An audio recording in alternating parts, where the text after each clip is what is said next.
Bom dia, meus amores, graça e paz, tudo bem com vocês? Só bênção, só vitória para a glória de Deus.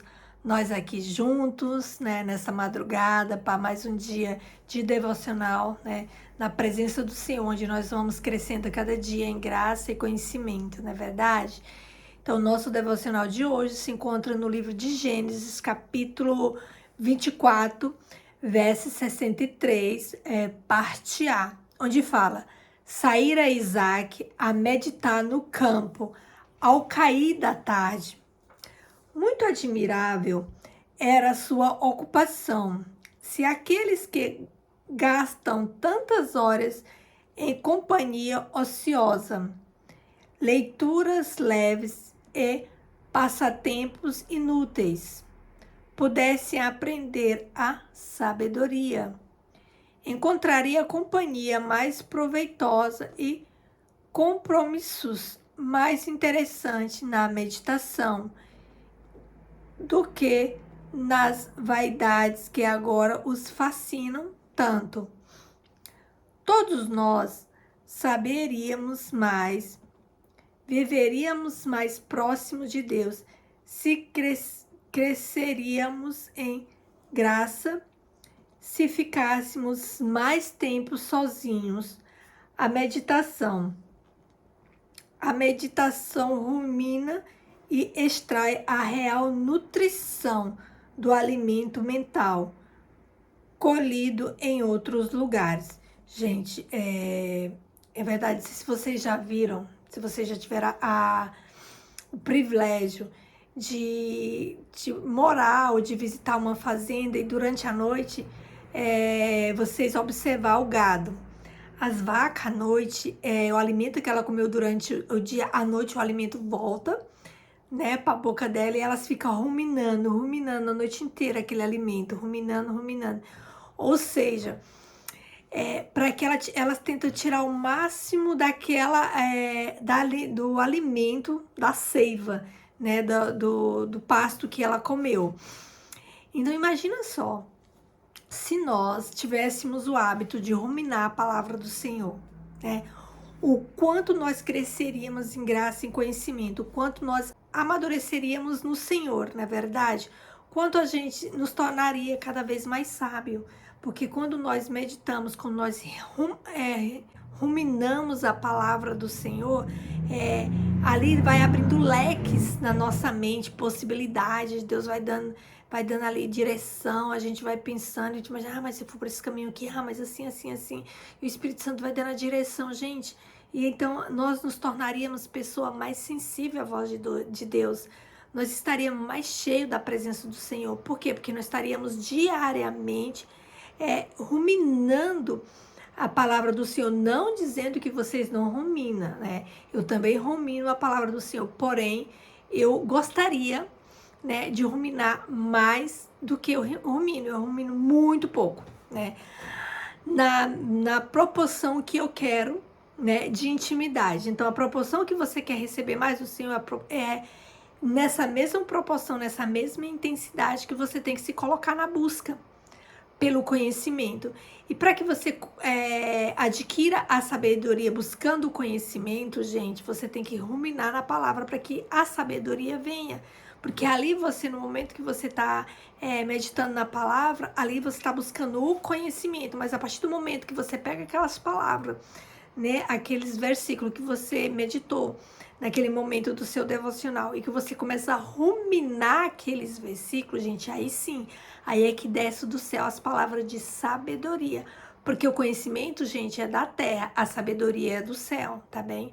A sabedoria só Deus pode nos dar, porque a sabedoria é o próprio Cristo, né? Então, assim, essa palavra de sabedoria vem direto do alto. Então, só através da ruminação do conhecimento, né, de você fazer aquela análise mais profunda, de você conjecturar a palavra, é que você consegue chegar o nível de sabedoria mais profundo. Amém?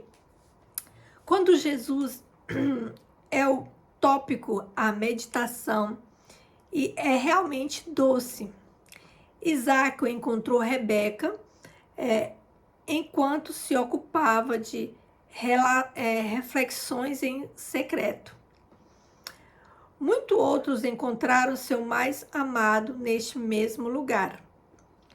Muito admirável foi a escolha do local.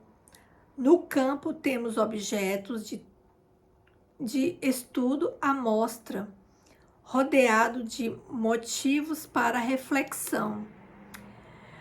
Do cedro ao esopo, da água que plana, ao grilo que cricrila, a extensão azul do céu, ao cair do orvalho, todas as coisas estão repletas de ensinamentos. E quando os olhos estão devidamente abertos, esse ensinamento lampeja na mente muito mais vividamente que livros escritos.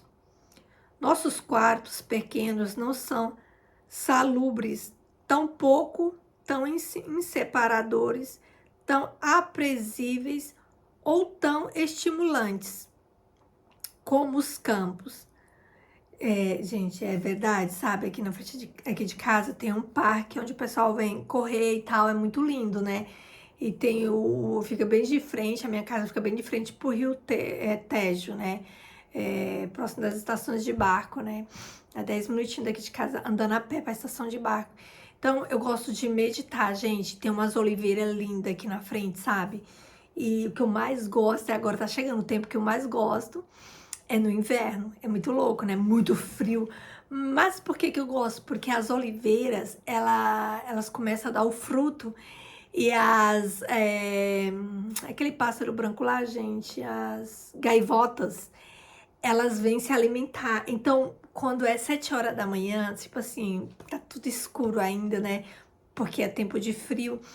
Eu olho pro gramado, tá branco de tanta gaivota, porque elas estão a se alimentar. E ali Deus começa a falar comigo de forma extraordinária. E aí, quando eu saio para caminhar, quando eu vou, desço mais um pouquinho, aí tem a parte onde você fazer ginástica, ginásio ao ar livre, né? E que eu começo a andar na bicicleta ali no ar livre, que eu começo a olhar para o mar, e eu começo a ver as gaivotas, porque a maré tá baixa, eu começo a ver as gaivotas se alimentando do alimento que o mar deixou.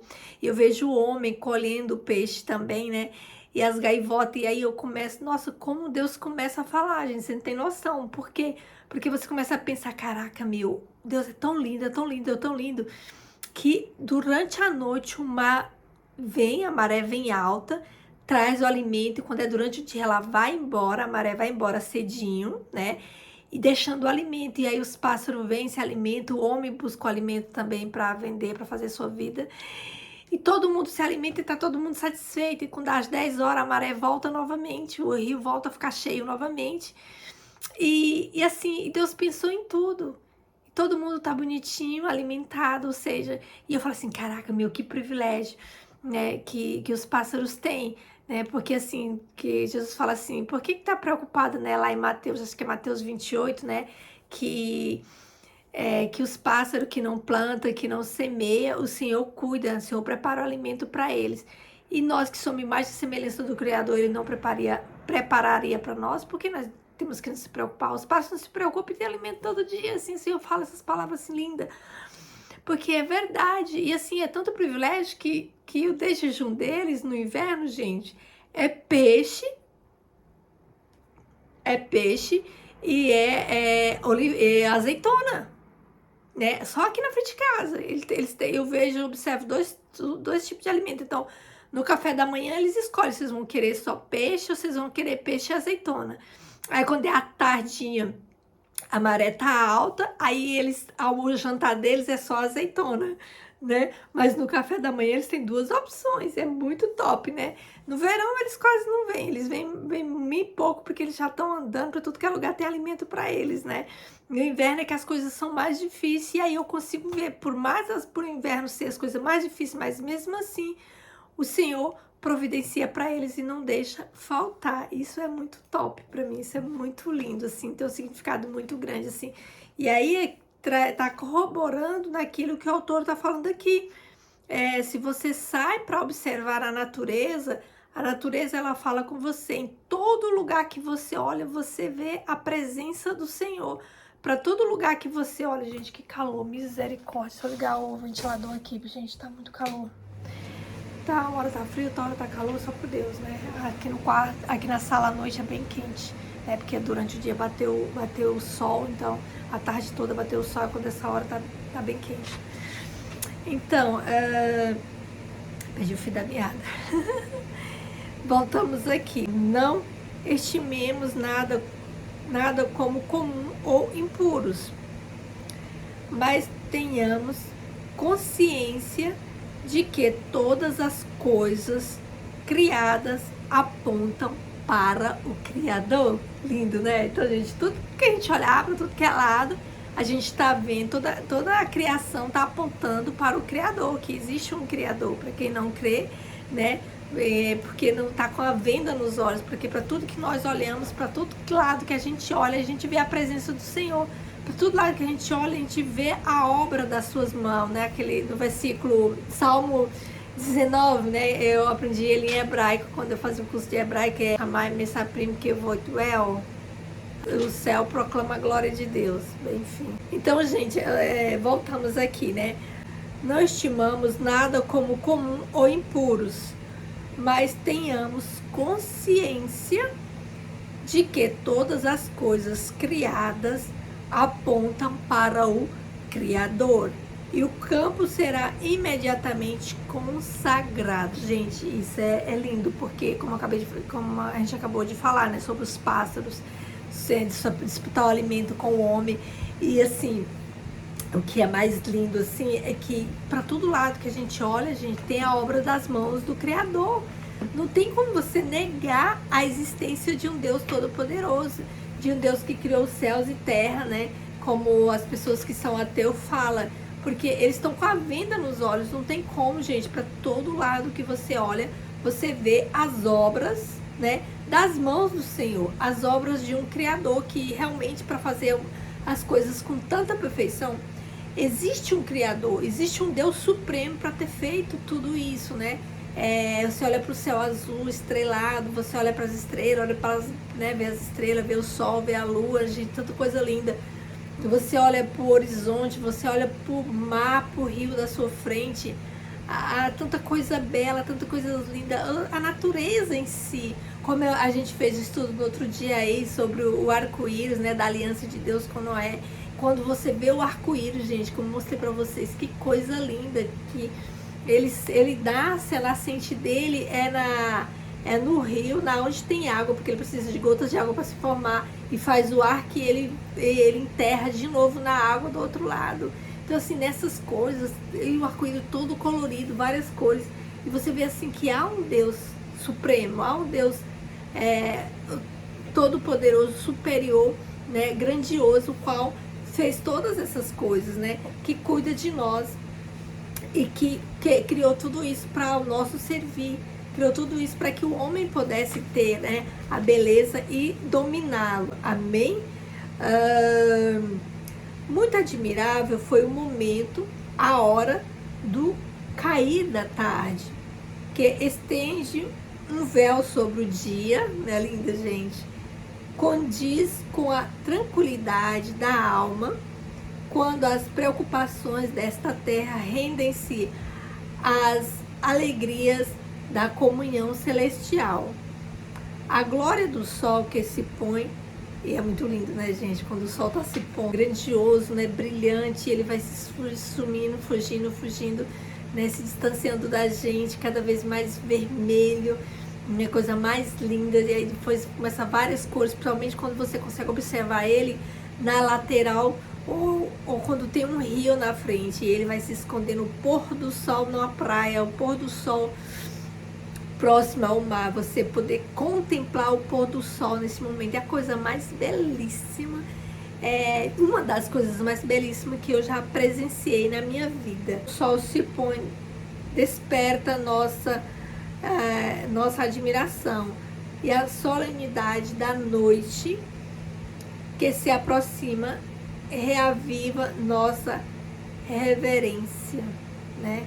caro leitor, se você reservar 1 hora para caminhar no campo ao anoitecer, mas não sendo possível, o Senhor também está na cidade e encontrará você em seu quarto ou na sua movimentação. Deixe que seu coração vá e o encontre. E o que eu estou querendo dizer? Que a gente tem que ter esse momento de reflexão, esse momento de vivência com o Senhor, não é verdade? Ao qual, se você tem a possibilidade de poder sair à tardinha, ver o pôr do sol, caminhar na natureza, né? Contemplar, né? Hachamai Messaprim Kevot Well, toda a glória, o céu proclama a glória de Deus. Se você tem esse privilégio, amém, vai lá proclamar a glória de Deus, porque os céus e a terra, eles proclamam a glória de Deus. Tudo que o lugar que você passa tá manifestando a glória do Pai, tá? Então, se você não tem esse privilégio, com muito tempo, tinha tempos que eu não tinha, hoje em dia já há 3 anos que eu tenho esse privilégio, né? Porque o país ao qual eu estou me dá essa flexibilidade, né? Tudo é muito perto, tudo é ao seu lado, né? Tudo à sua disposição. Mas você pode, na cidade onde você está, você pode realmente fazer o que o que dá para você fazer, o que dá para você contemplar, você contempla, entende? O que não dá, gente, é você não ir à presença do Senhor. O que não pode fazer, o que não pode acontecer em hipótese nenhuma é você deixar, né, de meditar, é você deixar de ter esse momento, né, de busca, nesse momento constante de conhecimento, de se dedicar realmente de reflexão, né, para conhecer o Senhor mais de perto. Isso é que não pode jamais faltar nas nossas vidas, né? Nós temos que ter realmente esse momento com o Senhor, esse momento de dedicação, esse momento de busca, porque nós, como seres humanos, nós precisamos desse momento, né, a sós com o Pai, como a gente havia falado no devocional anterior, né, que por conta do pecado, Adão perdeu esse relacionamento com o Senhor, e o homem, ele é carente desse relacionamento com o Pai, ele precisa, né, se sentir amado, se sentir cuidado pelo Senhor, ele precisa realmente dessa vivência, dessa comunhão com o seu Pai, com o seu Criador, esse momento de conversa, esse momento do bate-papo ali, de contar para o Senhor como foi o seu dia, falar para o Senhor das coisas difíceis, das coisas boas que aconteceu, agradecer ao Pai, dialogar com Ele e tirar o tempo de adoração mesmo, de conversar com Ele depois desse momento de agradecimento,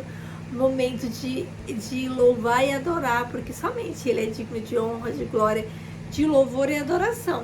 Então, como a gente estava falando aqui, né, a gente está falando de Isaac, né, que ele saiu para meditar no campo, né, ao cair da tarde, porque ele tinha essa facilidade, como eu tenho hoje em dia, né, muitas pessoas não têm. Então a gente vai ver aqui um pouquinho o estudo para saber quem foi realmente Isaac. Quem era Isaac? Vocês sabem quem era Isaac? Então, Isaac foi o filho prometido, né, pessoalmente pelo próprio Deus a Abraão, né, e a Sara. A Sarai, que antes era Sara, né? Então, lá em Gênesis, gente, capítulo 17, verso 18 e Gênesis 9, capítulo 9, verso 15, vai retratar essa história para vocês, amém, para nós, né? A Bíblia fornece várias referências, gente, sobre quem foi Isaac, tanto no Antigo Testamento quanto no Novo Testamento, tá? Embora Abraão também tinha tido outro filho, né, e outros filhos, na verdade, né, antes de Isaac teve um outro filho, mas ele teve outros filhos depois de Isaac também, né, que originaram as nações, né, desses filhos de Isaac, né, através de Abraão também, né, porque as duas, a gente sabe que é o filho De Ismael saiu uma nação e de Isaac saiu outra, né? Então, assim, de Isaac é o povo de Israel, como a gente sabe, e de Ismael são os árabes, né? Que é a briga que aí entre israelita e árabes até hoje, né? Começou lá, né? Mas enfim, não vamos entrar nessa vertente. Aí não, né? Então, em Gênesis capítulo 17, verso 20, vai falar dessas duas nações, tá bem? E em Isaac, que consistia o plano, gente, o plano original de Deus em relação à descendência de Abraão. O plano estava em Isaac, não em Ismael, né? E foi por meio dele, né, que a descendência escolhida seria chamada de hebreus, né? E aí você vai encontrar relatos lá no livro de Hebreus mesmo, capítulo 11, verso 18, tá bem? Isaac foi o único filho do casal Abraão e Sara, né? Abraão teve outros filhos, mas Sara só teve Isaac, tá bem? Não se sabe ao certo em qual região, né, que nasceu o menino Isaac, né? Nasceu Isaac, né? Mas muitos acreditam que tenha sido em Gerar, que Isaac tenha nascido, tá? Mas o que significa o nome Isaac? Gente, o nome Isaac, pasme, significa riso, né? Aquele que ri, né? Então, assim, foi o próprio Deus, incrível, porque foi o próprio Deus que ordenou a Abraão que deveria dar o nome do menino de Isaac, né? Então, lá em Gênesis 17, capítulo 17, verso 19, disse Deus: na verdade, Sara, tua mulher, né, te dará um filho e o chamarás o teu nome de Isaac, né, Deus escolhendo. E com ele estabeleceria uma nação por aliança perpétua para que a sua descendência, né, para que a sua descendência depois dele, ou seja, para a descendência de Abraão prosseguir, né, a partir de Isaac, né.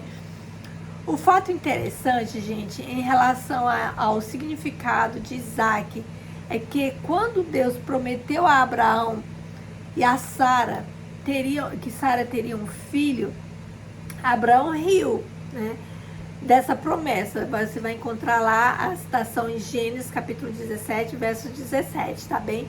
Depois você vai ver que mais tarde ali, após quando Deus repetiu a mesma promessa para Sara, gente, ela também riu, né? Devido a sua uma certa incredulidade. O riso de Sara já foi diferente do riso de Abraão, tá? Você vai encontrar ele em Gênesis 18, né? Mais tarde, após o nascimento de Isaac, né, Sara reconhece, né, que Deus lhe havia dado uma causa de riso, uma causa para que ela pudesse rir, né? E que todos que soubessem iriam rir com ela. Todos que soubessem que uma senhora de 90 anos teve um filho, todos iriam rir com ela, porque é um milagre extraordinário, né, gente? Um milagre surreal, né? Então não tinha como. Todos que sabiam riam com ela, se alegravam com ela, né, pelo nascimento do menino. Você vai encontrar lá no capítulo 21, verso 6 de Gênesis, né, essa citação. Então, Abraão, gente, ele tinha 100 anos de idade, imagina. E sua esposa Sara tinha 90 anos, né, quando Isaac nasceu. Imagina, eles esperaram esse tempo todo pela promessa para se cumprir. A promessa veio se cumprir com um tinha 100 anos e o outro tinha 90 anos. Quando a promessa a qual Deus tinha feito veio se cumprir. Mas uma coisa é certa, gente, quando Deus promete, ele cumpre. É no tempo dele, do jeito dele, mas que ele faz, ele faz. Isso é fato, tá bem?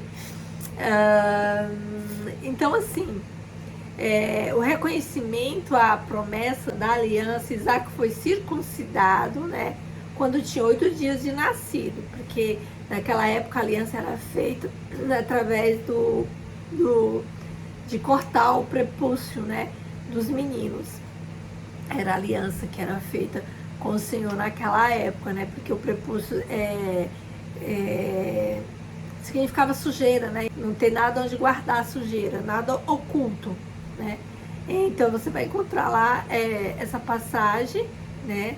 Em Gênesis 21, capítulo 21, verso 4, e conforme Gênesis 17 também, tá? Vocês podem, um corrobora com o outro, confirmar, tá bem? Além desse fato, a Bíblia não fornece mais nenhuma referência sobre a infância e juventude de Isaac. A próxima referência a respeito de Isaac já nos mostra, né, quando ele está subindo ao Monte Moriá com o seu pai, né, na questão lá onde Deus pede o filho para Abraão, né, para que Abraão devolva o filho para ele em sacrifício.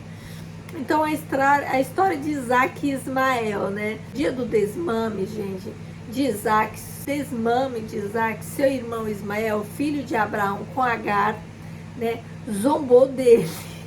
Coisa de menino, né, gente? Coisa de criança. Sara ficou bastante irritada, né? E pediu para que Abraão se livrasse tanto de Ismael quanto de Agar. Você vai encontrar em Gênesis capítulo 21, verso 10. E nesse pedido preocupou bastante Abraão, pois se tratava do seu filho, né, gente? Era complicado para ele como pai. Então você vai encontrar referência em Gênesis 21, capítulo 21, verso 11, né, que é onde fala sobre esse assunto.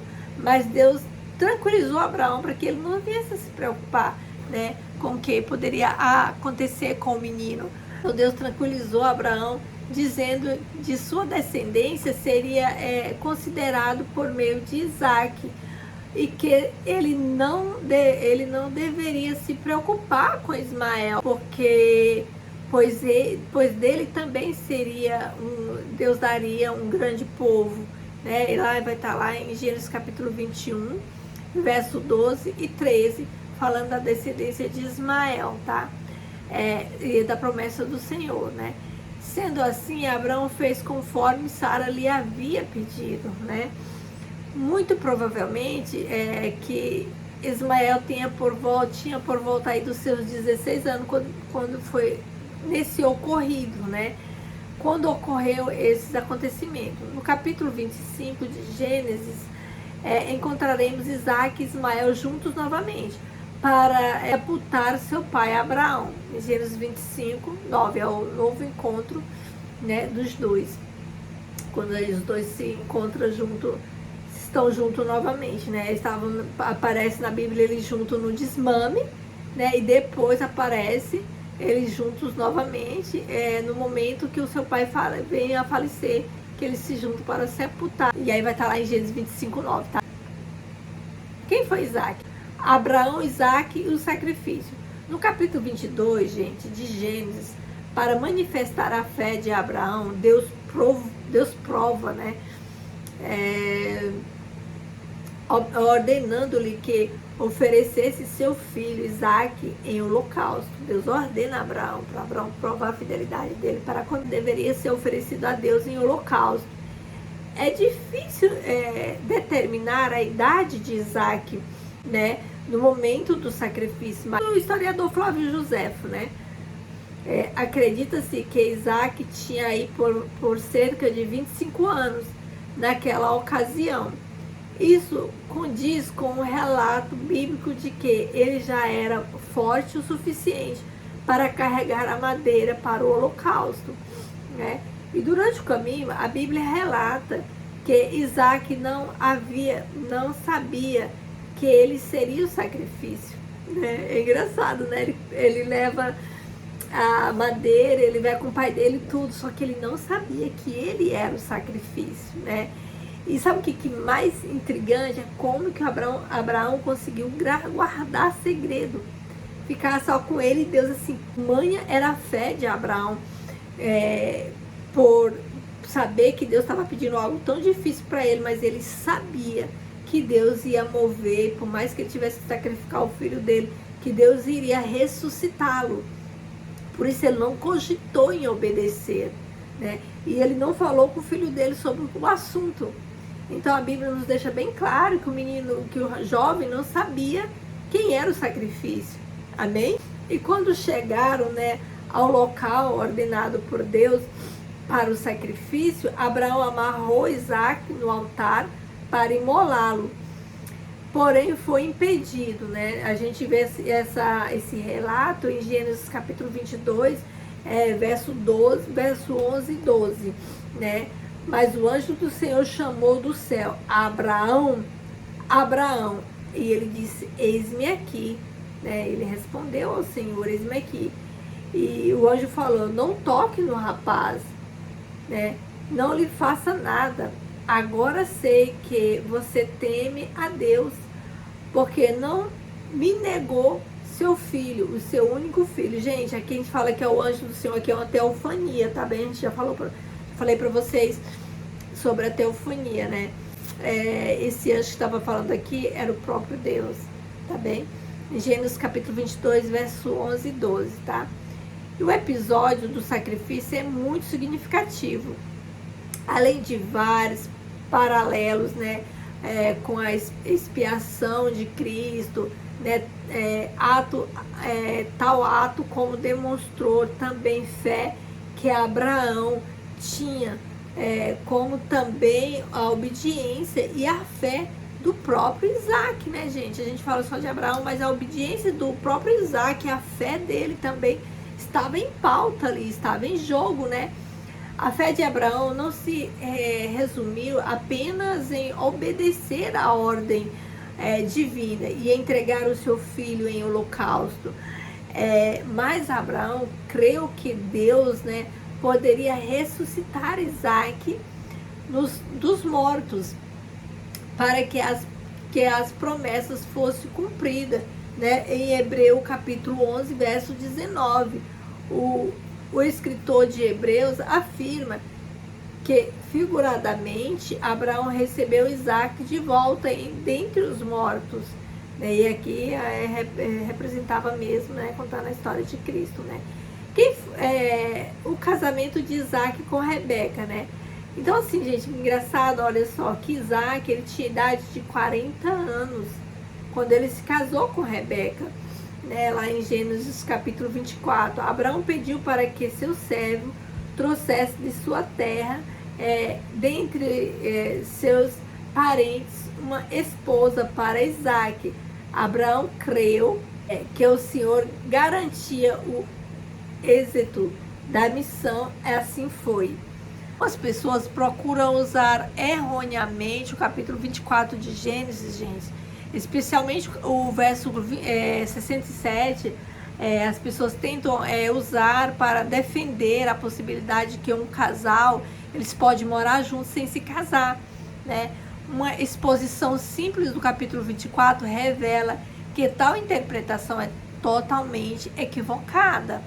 Basicamente, o servo que Abraão enviou para seu procurador da missão, naquela época, casamentos arranjados eram comuns. Filho de Isaac, né? Isaac e Rebeca esperaram, gente, por 20 anos. Olha só, Isaac casou com 40, 50, 60, então com 60 anos, né? Por filhos, pois Rebeca era estéril. Isaac intercedeu ao Senhor em favor de Rebeca e ela engravidou, dando à luz aos gêmeos, né? Dando à luz aos gêmeos, Esaú e Jacó, quando Isaac tinha 60 anos, como havia falado para vocês.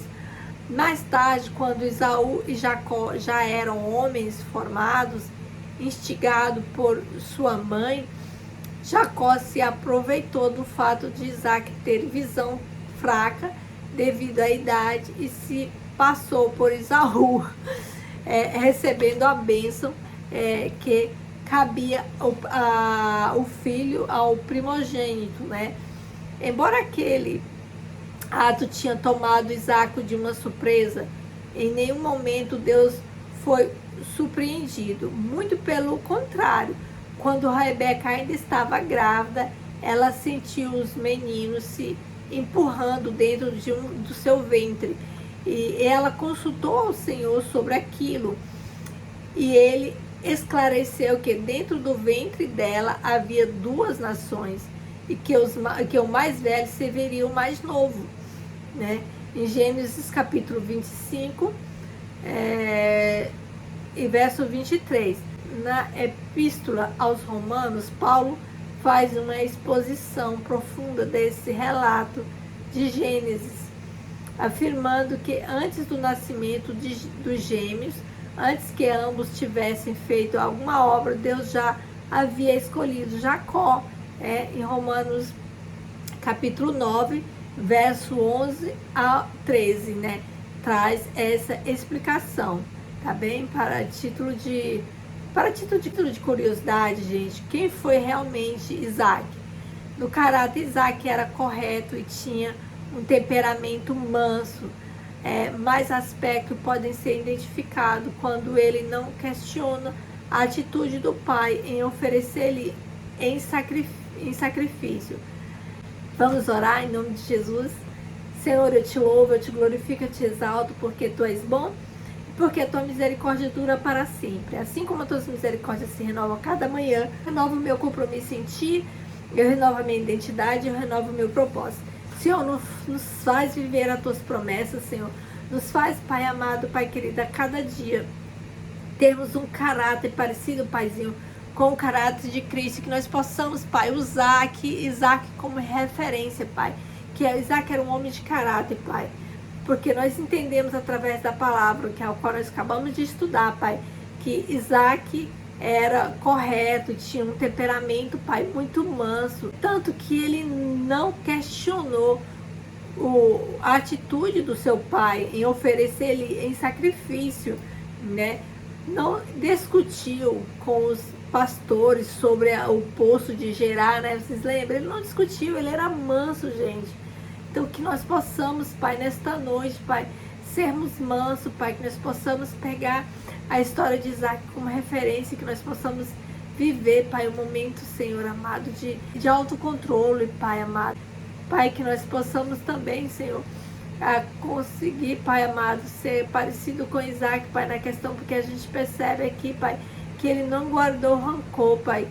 Que nós possamos também, Pai, nesta noite, Senhor, ser livre, Pai, de todo rancor, em nome de Jesus. Que nós possamos ser libertos, em nome do Senhor Jesus. Nos liberta, Pai. Nos liberta, Senhor. Nos ensina a ter atitude, Senhor, e a avançar, Paizinho querido. Que nós possamos, Pai, demonstrarmos atos de fé, Pai. Igual Isaac demonstrou lá no episódio do Holocausto, Senhor, que ele falou assim, Pai, aqui está a madeira, Pai amado, mas aonde que está o cordeiro, Senhor, para o holocausto, Pai? E que nós possamos, Pai amado, Pai querido, ser pessoas de fé, Senhor, como está lá escrito em Hebreus 11, Pai amado, Pai querido. Que as tuas bênçãos venham sobre nós, Senhor, nesta noite, Pai. Pai, neste momento eu te peço, Senhor, vai de encontro, Jesus querido, a necessidade de cada um, Pai, que está aqui junto comigo neste momento de intercessão, Pai. Vai de encontro às famílias, Senhor, as famílias brasileiras, famílias portuguesas, Senhor, as famílias europeias, Pai. Ajuda, Pai, fortalece, Senhor amado. Fortalece para que eles possam andar, Pai, cada dia, Senhor, na Tua presença, Senhor. Que cada dia desperta, Senhor, para que nós possamos buscar a Tua face, para que nós possamos, Pai, ter o desejo de viver a cada dia em santidade contigo, Pai. Viver momentos, Pai, de intrepidez, Senhor, viver momentos, Pai, de ousadia, Pai, que nós possamos usar, Senhor, as ferramentas ao qual o Senhor tem colocado nas nossas mãos, Pai. Neste momento, Pai, eu oro, Pai, eu intercedo pelos meus vizinhos da direita, da esquerda, os vizinhos da frente, os vizinhos de trás, Senhor, os vizinhos do andar de cima, Pai amado, seja com cada um deles, Pai, alarga o ciclo de proteção. Senhor, eu te peço, coloca um anjo com espada desembanhada, Pai, no início da minha rua aqui, Pai amado, e outro no final da rua, Pai, guardando e livrando cada vida que eu passar por este lugar, Senhor.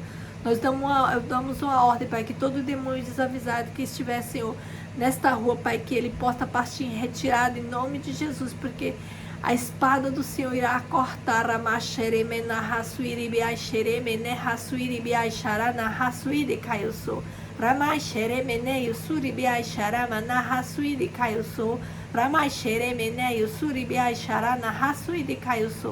Senhor, nos dá hoje um dia, um sábado abençoado na tua presença, Senhor, que nós possamos viver o extraordinário de Deus, Senhor. Que nós possamos, Pai amado, Pai querido, viver um novo tempo, um tempo de ousadia, um tempo de intrepidez, Senhor. Nos usa, Pai, segundo o teu querer e a tua vontade. Que nós possamos ser instrumento nas tuas mãos, aonde nós estivermos, Senhor, por onde nós passarmos, Senhor, que aonde nós colocarmos, Senhor, a planta dos nossos pés, que o Senhor possa nos dar por herança, Pai. E aonde as nossas mãos tocar, Senhor, possa ser abençoado para a honra e glória do teu santo nome, Senhor. Unge, Senhor, as palavras que saem na nossa boca, Senhor, que seja palavra que edifique, palavra que transforme, que mude vidas, Senhor. Que vidas possam ser transformadas, que vidas possam ser impactadas e que o novo do Senhor venha sobre as nossas vidas. É o que eu te peço, Paizinho, eu já te agradeço em teu nome, Pai. Alarga o meu ciclo de proteção, Senhor. Onde houver sangue do meu sangue, Senhor, livra, liberta e salva, Pai, para a honra e glória do teu santo nome, Jesus querido. Eu te apresento, Paizinho querido, todos os governantes, Senhor, e todos, Senhor amado, autoridades, tanto governamentais, Senhor, como autoridades espirituais, Senhor. Guarda, Senhor, ajuda, fortalece, Pai. Conduz, Senhor, a fazer o que o Senhor apraz, Pai, porque sabemos que cada Pai, autoridade é constituída por Ti, ó Pai. Então dá o discernimento, dá sabedoria para que eles possam conduzir, Senhor, a nação a qual o Senhor tem colocado nas mãos de cada um, Senhor, de forma mais correta possível, Pai, ouvindo a Tua voz, Pai. Eu te louvo, eu te glorifico, eu te exalto, Pai, eu te agradeço. Obrigado, Jesus, porque Tu és bom o tempo todo. Gente, lembre-se, recuar jamais, avançar sempre, para a glória de Deus. Então tenha um dia excepcional na paz do Senhor Jesus, com muita paz e prosperidade. Lembre que já recuar não existe isso na sua vida, é só avançar. O Senhor nos chamou para marchar na terra, para avançar e jamais recuar, porque a alma do Senhor não tem prazer na vida do covarde, na vida daquele que retrocede. Então que nós não venhamos retroceder em nenhum momento, mas que nós venhamos avançar sempre para honra e glória do nome do Senhor Jesus. Amém? Um beijo no coração de vocês.